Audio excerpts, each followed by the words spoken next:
अस्सलाम वालेकुम व्यूअर्स, आप देख रहे हैं इमरान न्यूज़ और मैं हूं तैयबा भट्ट। और आज हम बात करेंगे इस वीडियो में कुछ रंगों के बारे में और कुछ इमोशंस के बारे में।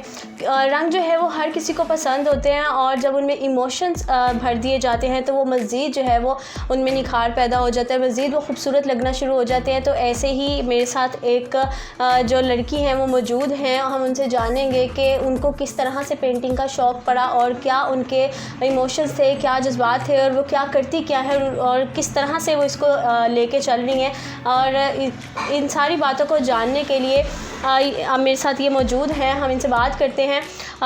कैसी हैं आप? अल्हम्दुलिल्लाह ठीक। अच्छा, मुझे बताएं सबसे पहले आपका नाम और आपकी एज। मेरा नाम मिनाहिल है और मैं 19 ईयर्स की हूँ। 19 ईयर्स की हैं मिनाहिल। किस तरह से इंटरेस्ट डेवलप हुआ कि मैं पेंटिंग स्टार्ट करूँ? मुझे इंटरेस्ट तो काफ़ी पहले का था, लेकिन मैंने अपने इस पैशन पे ज़ोर 2 साल पहले डाला जब मुझे अपने सारे ट्रॉमा से दूर जाना था। और आई लॉस्ट माई ब्रदर 2 साल पहले, तो बस उसी सब चीज़ों से आगे बढ़ना था, मूव ऑन करने के लिए मैंने पेंटिंग का सहारा लिया और इससे बहुत सुकून मिलता है बेसिकली। और वही हॉबी मेरी आहिस्ता आहिस्ता पैशन में बढ़ती गई और वो मेरे एक बिज़नेस में भी टर्न आउट हो गई और मेरी पेंटिंग सेल होने लग गई और उसका काफ़ी फ़ायदा हुआ मुझे। अच्छा, किस तरह से शौक़ के बाद जब ये बिज़नेस में डेवलप हुई तो फिर किस तरह से इसको लेके चली? सबसे पहले कौन सी पेंटिंग थी जो सेल आउट हुई? सबसे पहले मेरी पेंटिंग थी, एक शर्ट पे थी, वो मैंने बनाई थी और वो यूके गई थी, 12,000 में सेल आउट हुई थी।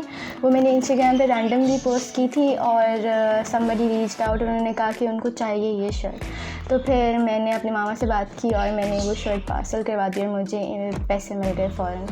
उसके अलावा और कहाँ पर आपने अपनी पेंटिंग्स को सेल आउट किया हुआ है? फिर उसके बाद पाकिस्तान में ही मोस्टली शर्ट्स और फिर पेंटिंग्स वगैरह सेल होती गई और मुझे और भी हौसला मिला कि मैं अपना काम ऐसा बढ़ा सकती हूँ। और मैं ये भी कहना चाहूँगी कि हमारी जो लड़कियाँ पाकिस्तान में, उनके लिए मैसेज है कि वो कम ना महसूस किया करें अपने आप को, वो कर सकती हैं, आगे बढ़ें तो वो अपने आप को अपने घर पे लेके चल सकती हैं। अच्छा मिनाहिल, एक चीज़ ये है कि मोस्टली ऐसा होता है ना कि स्टूडेंट स्टडी बड़ी मुश्किल से कर पाते हैं, तो आप स्टडी के साथ साथ इसको किस तरह से मैनेज करते हो? मतलब मुश्किल नहीं होता कि मैं स्टडी भी करूँ और मैं पेंटिंग भी करती हूँ? नहीं, मुश्किल क्यों होगा? जब आपका एक चीज़ में पैशन है तो पैशन को टाइम देना पड़ता है और फिर चीज़ें साथ साथ लेके चलनी पड़ती हैं और ऑब्वियसली जो आपके शौक़ हैं तो फिर शौक़ के लिए तो करना पड़ता है। तो फिर टाइम कैसे मैनेज करती हैं? जब मोस्टली मैं ज़्यादा पेंट तब भी आजकल करें जब मुझे कमीशन पेंटिंग्स मिल रही हूँ। उसके अलावा क्योंकि हमारी सेकेंडरी के पेपर्स आने वाले हैं तो पढ़ाई पे थोड़ा फोकस है, लेकिन पेंटिंग साथ में जा रही है। अच्छा, पढ़ाई पर थोड़ा सा फोकस, पढ़ाई में अच्छी हैं? जी, अल्लाह का शुक्र है। अच्छा, कभी मामा ने कंप्लेन नहीं किया कि मिनाहिल आप पेंटिंग करते रहते हो, पढ़ते नहीं हो? नहीं, क्योंकि मामा को पता है मुझे इससे बहुत सुकून मिलता है और ऑब्वियसली मुझे फ़ायदा भी होता है इससे, तो मामा ने कभी कंप्लेन नहीं किया। कभी ऐसा हुआ है कि किसी पेंटिंग के लिए आपको लेट नाइट जागना पड़ा हो? बिल्कुल। जब मैंने टी शर्ट सेल करनी थी तो मोस्टली मैं अपनी पेंटिंग जो है वो 3-4 घंटे में कंप्लीट कर लेती हूँ। तो मुझे अगले दिन अपना ऑर्डर देना था, तो फिर रात के 4 बजे तक बैठ के मैंने टी शर्ट कंप्लीट की और फिर मैं थी डान, बस बहुत हो गया।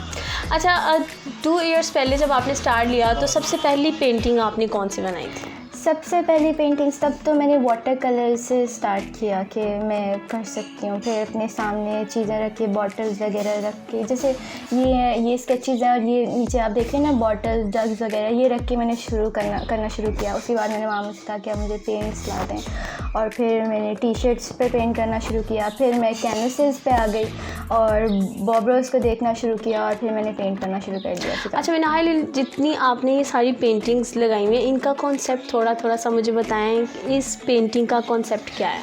ये मेरी कज़न है एक्चुअली, तो मुझे वो समटाइम्स मेरे साथ इस तरह होता है कि मुझे कुछ सीन्स ना बहुत ज़्यादा करते हैं कि मुझे ये पेंट करना है। तो फिर मैंने कज़न की शादी का ये सीन पेंट किया था। और दिस वन? ये basically this is abstract art. इसमें आप अपनी इमेजिनेशन को कैनवस पर डालते हैं और ये मैं कहूँगी कि आर्टिस्ट ही समझते हैं ये बात। तो ये फ्लावर्स है बेसिकली, अगर आपको नहीं मुझे वाकई में ये फ्लावर्स ही लग रहा है। तो ये रैंडम आर्ट को किसी चीज़ में कन्वर्ट करना होता है, ये समझाना बड़ा मुश्किल होता है। फिर अच्छा, इसका क्या थीम है? ये बॉब रोज की पेंटिंग है। ये अटलांटिका जो है वहाँ के पहाड़ हैं और मुझे पहाड़ और ये सब बहुत पसंद है। अच्छा, इन सारी पेंटिंग्स में ना ये थोड़ी सी ना डिफरेंट है और डिफ़िकल्ट भी है, इसका क्या थीम है? ये एब्स्ट्रैक्ट आर्ट है। इसमें मतलब आप डिफ़ाइन क्या कर रही हैं? वो ऊपर वाली की नीचे ये वाली? इसमें मैं कहूँगी बेसिकली ये अंदर की फीलिंग्स हैं, जो अंदर से बंदे की एंजाइटी होती है और डिप्रेशन, वो बस कैनवस पे आ जाए। ये इस तरह की पेंटिंग्स ही जो मोस्टली ये एब्स्ट्रैक्ट आर्ट है, ये बयान करना बहुत मुश्किल है। और फिर ऊपर वो जो कैलीग्राफी है वो भी एब्स्ट्रैक्ट आर्ट का था। तो मैं कहूँगी कि ज़िंदगी के रंग है वो मैंने कैनवस पर डाले, और फिर उस पर जब मैंने अल्लाह और मोहम्मद का नाम लिखा तो पेंटिंग का मतलब कंप्लीट हो गया। अच्छा मिनाहिल, इसको कैसे डिफ़ाइन कर रही हैं? ये मेरे घर में एक स्टैचू पड़ा हुआ था, तो मुझे लग रहा था जैसे वो मरी के जंगलात से होता होगा लाजमी। तो फिर मैंने ये माँ और उसका बच्चा बनाया कि उनको हमेशा साथ रहना चाहिए, अलग नहीं होना चाहिए। अच्छा। और पीछे फिर मरी के जंगलात बनाए। अच्छा, मैंने देखा है कि आप जैसे आपकी पेंटिंग्स में ये हमारे पीएम हैं इमरान खान, तो जो हमारे एक्स हैं उनको क्यों नहीं पोर्ट्रेट किया? ये इमरान खान साहब भी क्यों? बेसिकली मैं कहूँगी कि इमरान खान साहब जो हैं वो एक बहुत अच्छे लीडर हैं और हमें उनको सपोर्ट करना चाहिए। ऑब्वियसली पहले सब बहुत सपोर्ट कर रहे थे और एकदम से सब ने बैक ऑफ कर लिया, ये बात नहीं ठीक। अब हमारे पास एक वही मेन सहारा है जो हमारे मुल्क को आगे लेके चल रहे हैं, और अगर देखा जाए तो इमरान खान से पहले पाकिस्तान की रेपुटेशन इतनी ख़राब हो चुकी थी कि कोई भी पाकिस्तान को ना तो जानता था, और वो बेसिकली उनको कहते थे कि पाकिस्तान एक टेररिस्ट कंट्री है। कोई भी बाहर के मुमालिक में अगर पाकिस्तानी कहता था मैं पाकिस्तानी हूँ, तो वो कहते थे कि आप टेररिस्ट से ज़्यादा कुछ भी नहीं है। तो जब से इमरान खान साहब आए, ये बात आप भी मानेंगे कि हमारे मुल्क की रेपुटेशन बहुत अच्छी हो गई है। और ऑब्वियसली अगर एक घर गंदा है, 30 सालों से घर गंदा है, उसको साफ़ करने में टाइम लगता है। अच्छा, ये बहुत अच्छी बात आपने की है कि एक घर गंदा है तो उसको साफ़ करने में टाइम लगेगा। उसके साथ मुझे अब ये बताएं कि 2 इयर्स पहले जब आपने स्टार्ट किया तो क्या मुश्किल के क्या लगा कि मैं ये नहीं कर पा रही हूँ, लेकिन वो बाद में उस चीज़ को करना शुरू कर दिया? नहीं, मुश्किल एज सच कुछ भी नहीं थी, बस मुझे मेरे भाई की बातें याद थी। मेरा भाई मुझे बहुत सपोर्ट करता था हर चीज़ में, मेरे पैशन के लिहाज से या आगे फ्यूचर में मैंने क्या करना है, भाई बहुत सपोर्ट करता था। और मुझे बस उसकी बातें याद थी कि I have to make him proud, कुछ ऐसा करना है कि मैं दुनिया में जानी जाऊँ और सबको पता हो मेरा। तो बस यही बातें लेके मैं आगे चली और सारे जो नामुमकिन काम थे वो मुमकिन हो गए। मिनाहिल, 2 इयर्स पहले अपने आप को कहाँ देखती थी? सैड थी, जिस तरह से भी आपने स्टार्ट लिया, उसके बाद अब अपने आप को कहाँ देखती हैं? बैक देन मैं बहुत डाउन थी। आज जो जिस मुकाम पे मैं खड़ी हूँ उसके लिए मैंने बहुत मेहनत की है। पहले मैं कुछ भी नहीं थी, अपने कैरियर के लिहाज से मैं इसको कैरियर बोलूँगी, बहुत डाउन थी। एक बच्चा जिसके कुछ भी नहीं था, ना फ्यूचर ना कुछ, और बस उसी अपने भाई की बातों को लेकर कि मेरा भाई कहता था कि आपने ऐसा कोई अच्छा काम करना है कि दुनिया आपको अच्छे नाम से जाने, लोग जाने, और बस वही उसी को मैंने अपना आप लगा लें कि पॉइंट बनाया और मैं आगे निकल पड़ी और अब मैं बहुत बड़े मुकाम पे खड़ी हुई, ये मुझे पता है। अच्छा मिनाहिल, कौन सी कंट्रीज़ में आपकी पेंटिंग्स अभी तक जा चुकी हैं और मज़ीद आगे क्या प्लान्स क्या हैं? यूके में जा चुकी है, ऑस्ट्रेलिया में जा चुकी है, और मज़ीद अब ये तो बहुत कम है। मेरे तो प्लान्स है कि पूरी दुनिया में मेरा काम जाना जाए और सब जाने कि मैं एक लड़की हूँ और लड़की होने के बावजूद इतनी स्ट्रॉन्ग हूँ और लड़कियाँ किसी से कम नहीं होती हैं। अच्छा, एक और चीज़ मुझे ये बताएं कि जो हमारे देखने वाले हैं उनको क्या पैगाम देंगी? मैं ये पैगाम दूँगी, आप अपना फ़ारिग टाइम जो है उसको इस्तेमाल करें, फ़ज़ूलियत में मत ज़ाया करें। ये वक्त बहुत इम्पॉर्टेंट है और कोई ना कोई हॉबी पकड़ें, आप कुछ कर सकते हैं, आप किसी अच्छे मुकाम पे पहुंच सकते हैं। कोई भी कुछ भी कर सकता है, आप गिव अप नहीं करें जल्दी और ये सोच कर कि आप अकेले हैं, आप नहीं चल सकते दुनिया में, आप चल सकते हैं, आप हर किसी के साथ। अच्छा मिनाहिल, एक छोटा सा और क्वेश्चन मेरे माइंड में रेज़ हुआ है कि आपको कैसे पता चला कि मुझे पेंटिंग करना है, मैं कर सकती हूँ पेंटिंग, कोई और क्यों नहीं कुछ किया? पता कैसे चला कि मुझ में ये टैलेंट है? बेसिकली जब मैं क्लास 6 में थी तब से मैं स्केचिंग वगैरह करती थी, तो मुझे पता था कि मैं कर सकती हूँ। और मैंने आपको पहले भी बताया कि जब 2 साल पहले मैंने ज़्यादा इस चीज़ पर जोर दिया क्योंकि मुझे अपना ध्यान भटकाना था, तो बस फिर करते करते आगे पहुँच गए। अब कौन कौन से कलर्स हैं जो अपनी पेंटिंग्स में आप यूज़ कर लेते हो और आपका फेवरेट कलर कौन सा है? फेवरेट कलर, मेरा फेवरेट कलर बेसिकली ये जो येलो है ना, ये अच्छा लगता है मुझे। येलो ऑकर जो है वो बहुत अच्छा लगता है, लेकिन वो मोस्टली पेंटिंग्स में इस्तेमाल नहीं होता। ये जो बैकग्राउंड्स हैं जिसमें ये सीनरीज़ है, लैंडस्केप है, इसमें इस्तेमाल होता है, मुझे अच्छा लगता है। मेरी कोशिश होती है मैं ज़्यादा से ज़्यादा इस्तेमाल करूँ। आप कौन कौन से कलर से पेंटिंग्स बना लेती हैं? किस किस टाइप की बना लेती हैं? किस किस टाइप की? इसमें तो आपको नज़र आ रहा है कि मैंने हर टाइप की पेंटिंग बनाई हुई है। कैलीग्राफी, मैं चाहती हूँ आप बताएं कि आप कौन कौन सी बना लेती हैं। मैं लैंडस्केप्स है, कैलीग्राफी है, एब्स्ट्रैक्ट आर्ट है, स्केचिंग है, वाटर कलर पेंटिंग्स हैं, और मैं स्कल्पटिंग भी करती हूँ, मतलब छोटे छोटे स्टैचूज़ भी बना लेती हूँ, और क्ले के स्कल्पचर्स, सब कुछ।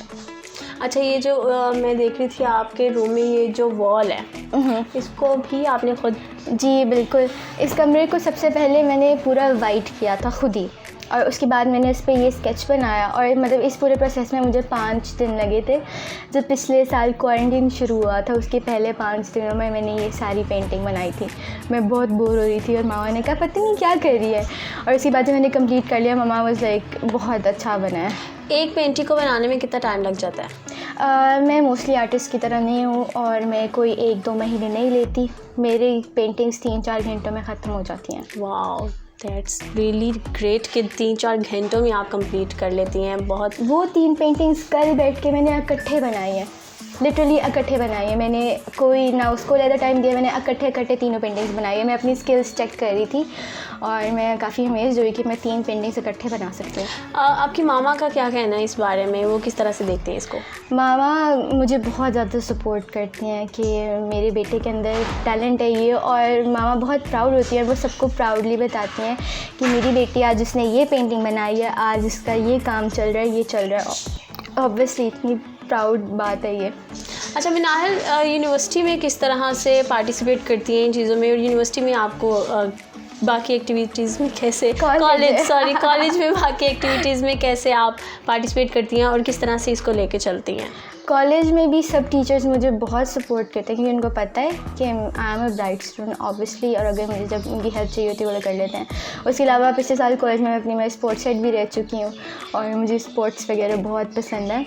और उसके अलावा पढ़ाई में भी अल्लाह का शुक्र अच्छी हूँ, और बस पेपर्स का भी इंतज़ार है हो जाए ताकि आगे मेडिकल यूनिवर्सिटी में एडमिशन हो जाए। इन फ्यूचर क्या करेंगी, क्या करना फ्यूचर में मेरे BDS करने के प्लान्स हैं, लेकिन अपने एजुकेशन सिस्टम के बारे में मैं यहाँ बात करना चाहूँगी कि जो गवर्नमेंट यूनिवर्सिटीज़ हैं उसमें उन्होंने एक तो मेरिट बहुत हाई रखा हुआ है, ठीक है, और 100% मार्क्स चाहिए होते हैं आपको, ऊपर से सीट्स भी 100 होती हैं। तो जो बच्चे होते हैं जो जाना चाह रहे हैं लेकिन जा नहीं पाते, गवर्नमेंट यूनिवर्सिटीज़ में बिलफर्ज आपका एडमिशन हो भी जाता है, तो इतनी महंगी डिग्रीज़ करके भी बच्चे जॉबलेस होते हैं।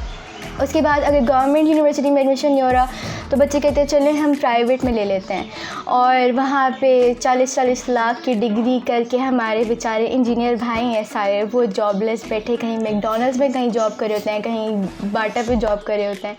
तो ये हमारा एजुकेशन सिस्टम जो है वो फिक्स होना चाहिए ताकि सब बच्चों को इल्म मिल सके। अच्छा मिनाहिल, आपने सिर्फ इंजीनियर्स को ही देखा है कि रेस्टोरेंट्स में जॉब करते हैं? हाँ। मेरा मतलब है कि बहुत सारे ऐसे लोग भी हैं जो डिग्रीज लेने के बाद, मतलब किसी ने मास्टर्स किया है, कोई MSc कर चुका है, इस तरह से भी लोग हैं जो कि नहीं मिलती जॉब और इस तरह से रेस्टोरेंट्स में काम करते हैं। तो इंजीनियर का आपने बोला, उसकी क्या रीज़न थी? क्योंकि मोस्ट प्रोबेबली मैंने अपने जो हमारे माशाल्लाह लड़कों को ही ज़रूरत होती है मोस्टली जॉब्स की, क्योंकि हमारी सोसाइटी के स्टीरियोटाइप्स हैं कि लड़के को ही स्टैंड होना चाहिए ताकि वो आगे अपनी फैमिली चला सके और सब, तो मोस्टली बेचारे लड़के ही होते हैं जो इंजीनियर्स होते हैं। पिछले साल मेरे कॉलेज वालों ने मुझे बताया था एक कंपटीशन का जर्मनी में, उन्होंने कहा कि आपने स्टोरी लिखनी है, तो मैंने कहा ठीक है, और मैंने स्टोरी लिखी और लास्ट दिसंबर में मुझे ईमेल आई कि आपकी स्टोरी जो है वो सिलेक्ट हो गई है और पब्लिश हो गई है। तो पहले तो मुझे यकीन नहीं आया, उसके बाद मैंने कंफर्म किया सबसे और मेरी स्टोरी वाकई पब्लिश हो चुकी थी। तो उन्होंने फिर ईमेल भेजी थी कि आपने अवार्ड सेरेमनी के लिए आना है जर्मनी। तो उसके लिए लेकिन आपको वीज़ा ख़ुद ही करना पड़ेगा। तो मैं अपनी गवर्नमेंट से भी अपील करूँगी कि मेरा वीज़ा स्पॉन्सर करें, क्योंकि ऑब्वियसली पाकिस्तान का ही नाम है और आगे जाएगा कि हमारे बच्चे यहाँ पे इतने अच्छे हैं और काबिल है। अच्छा नाहिल, एक चीज़ मुझे थोड़ी सी ये भी बता दें कि वो स्टोरी क्या थी और किस पे बेस्ड थी वो? जी, स्टोरी का जो बुक है जिसमें शॉर्ट स्टोरीज़ हैं वो, उसका नाम आई हैव अ ड्रीम है और मेरी स्टोरी का नाम है ट्राई अगेन। मैंने अपने भाई पे लिखी थी। तो वो सारा जो अपने भाई के साथ ख्वाबों के बारे में बात करते थे कि हमने किस तरह पूरा करना है, वो उस बारे में मैंने सारा लिखा और वो सब इमोशंस मैंने उस स्टोरी में डाले थे। और वो जब पब्लिश हुई तो मैं तो बहुत ज़्यादा इमोशन से भर गई थी कि ये शायद मेरा भाई मेरी मदद कर रहा है कि मैं किसी आगे मुकाम पे चली जाऊँ। लास्ट पे क्या कहना चाहेंगी? लास्ट में मैं ये कहना चाहूँगी कि नेवर गिव अप और अपने ख्वाबों को लेके आगे चलें और अपने ख्वाब पूरे करें। आप कर सकते हैं। जी, तो ये आपने देखा कि किस तरह से मिनाहिल ने अपने अंदर की वो जो सैड फीलिंग्स थी उनको निकाल कर किस तरह से एक साइड पे करके वो अब दोबारा से अपने जो उनका जो पैशन है उसके ऊपर फोकस कर रही हैं और उसको इन फ्यूचर भी उसको लेके चलना चाह रही हैं और इंशाल्लाह इस तरह से ये कामयाब भी होंगी। और इसी के साथ जो है इनके और भी बहुत सारे प्लान्स हैं, तो होपफुली हम तो यही कहेंगे कि सारे प्लान्स इनके जो है वो इसी तरह से पूरे हो जाएँ। तो ये एक बहुत ब्राइट स्टूडेंट है और बहुत जो है मेहनत भी करती हैं, तो आप भी इनको जो है वो सपोर्ट करें। इसी के साथ मुझे इजाज़त, मिलेंगे अगले वीडियो में। अपना बहुत सारा ख्याल रखें। अल्लाह हाफ़िज़।